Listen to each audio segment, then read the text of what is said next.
Palaisipan para kay Roberto sino ang tumangay kay Lucio, pero sa paglusob nila Rigor sa kutan nila Tanggol na nilang napag-alaman na sila Tanggol ang may hawak.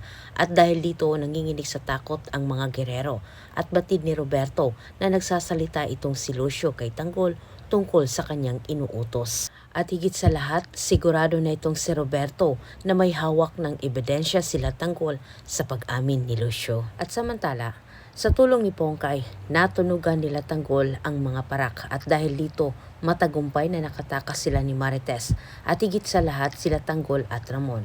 Muntikan na ang nanganganib ang pagmamanman ni Pongkay sa mga gerero nang dahil kay Lucio. Mailigtas sana nila Rigor itong si Lucio, pero sa kabutihang palad ay nakita ito ni Ramon at hindi papayag si Ramon na masira ang kanilang plano ni Tanggol, kaya't mismo sa harap ni Rigor tinapos ni Ramon ang buhay ni Lucio.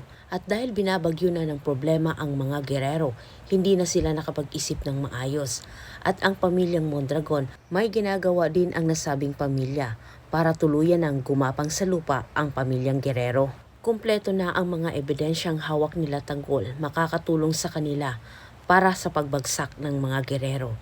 At lalo pa itong madadagdagan dahil sa mga isiniwalat ni Rocky Boy at Brando sa mga kababalagang pinagagawa ng mga gerero. Hinuhuli ni Rigor ang totoong mayor, pero wala siyang kamalay-malay. Sa pagkatapos ng operasyong iyon, si Tanggol na ang maging mayor. Pero tilang kailangan ng magtago ang pamilyang gerero. Dahil dito, napatunayan ng lahat na si Tanggol nga ang totoong mayor nang dahil sa mga ebidensyang ipinalabas ng mga Mondragon. Malaking tulong ang ginawa ng mga Mondragon kay Tanggol. Pero itong si Divina, nabahala din siya dahil sa mga hawak ni Tanggol na ebidensya ngayon na nakipagsabuatan ito sa mga gerero.